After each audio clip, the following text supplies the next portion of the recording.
গেল বড় মৌসুমের শুরুতে কুষ্টিয়ার বাজারগুলোতে সব ধরনের চালের দাম কেজি প্রতি কমে যায় 2 থেকে 4 টাকা পর্যন্ত। পুরো বড় মৌসুম জুড়েই বাজারে চালের দাম অনেকটাই স্বাভাবিক ছিল। তবে মৌসুম শেষ হতে না হতেই মিল মালিকদের চালবাজিতে চালের দাম কেজি প্রতি বেড়ে যায় 3 থেকে 7 টাকা পর্যন্ত। চালের বাজার নিয়ন্ত্রণে প্রশাসন অভিযান চালালেও তাতে সুফল মিলছে না। এদিকে খুচরা বিক্রেতারা বলছেন, নতুন ধানের মৌসুম না আসা পর্যন্ত কমবে না চালের দাম। 4 টাকা পর্যন্ত এই 2 মাসে কেজিতে বাড়ছে।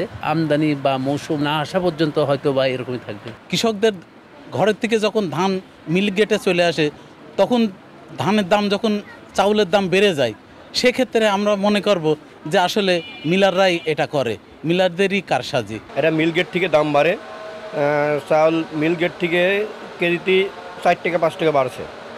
ঈদের পরে বাড়ছে, ঈদের আগে কমই ছিল। 1 মাসের ব্যবধানে কুষ্টিয়ার বাজারে সব ধরনের চালের দাম কেজিতে বেড়েছে 3 থেকে 7 টাকা পর্যন্ত। সরু মিনিকেট চাল বাজারে বিক্রি হচ্ছে 78 থেকে 80 টাকা কেজি দরে। কাজললতা চাল 68 থেকে 70 টাকা, আর মোটা আটার চাল বাজারে বিক্রি হচ্ছে 58 থেকে 60 টাকা কেজি দরে। চালের এমন অস্বাভাবিক দাম বৃদ্ধিতে ক্ষুব্ধ সাধারণ ভোক্তারা দুষছেন মিল মালিকদের সিন্ডিকেটকে। 1 কেজি মিনিকেটের দাম বর্তমান 75 টাকা। আপনি যদি নিচে আসেন 28 বাজারে পাবেন না, 28 খাওয়ার মতো না, মোটা সেটা 65-70 টাকা কেজি।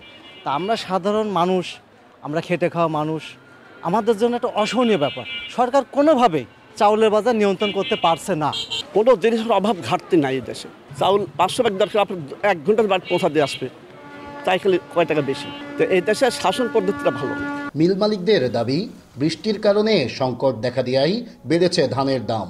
এতে উৎপাদন খরচ বেশি হওয়ায় বেড়েছে চালের দামও। আসলে আজকের থেকে না, ঈদের 15 দিন আগের থেকে ধানের দাম বৃদ্ধি হওয়ার ফলে ঈদের পরবর্তী সময়ে কিছুটা চালের দাম বৃদ্ধি পেয়েছে। চলমান প্রক্রিয়ার মধ্যেই বাজারের যে ধানের বাজার যে বৃদ্ধি হয়েছে, চালের বাজার 1 টাকা কেজিতে বাড়ছে।